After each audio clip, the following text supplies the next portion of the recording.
নমস্কার। আজ আমাদের রাজ্যের প্রাক্তন মুখ্যমন্ত্রী জ্যোতি বসুর জন্মদিন, 113তম জন্মদিন পার্টির পক্ষ থেকে পালন করা হবে। জানি না সরকারের পক্ষ থেকে প্রাক্তন মুখ্যমন্ত্রীর জন্মদিন পালন করা হবে কিনা, কি করা হবে। উনি আইনে পড়াশুনো করে ব্যারিস্টার হয়ে ভারতবর্ষে ফেরার পর বা তার আগেও ওনার কমিউনিস্ট পার্টির সঙ্গে যোগাযোগ ছিল। এখানে এসে প্রথম কলকাতায় এসে উনি কাকাবাবুর সঙ্গে দেখা করেন। কাকাবাবু তখন কমিউনিস্ট পার্টি খুব ছোট ছিল। কাকাবাবু আরও কয়েকজন পার্টি দেখাশোনা করতেন। সবাই যারা আসতেন কমিউনিস্ট পার্টিতে কাকাবাবুর সঙ্গে দেখা করতেন। কাকাবাবুর পরামর্শেই রেলের যে শ্রমিক সংগঠন, সেই রেলের শ্রমিক সংগঠনের সঙ্গে উনি যুক্ত হন।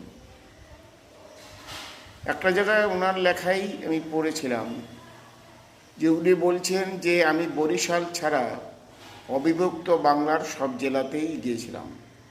বরিশালে কেন যাননি তারও ব্যাখ্যা দিয়েছেন। কারণ হচ্ছে বরিশালে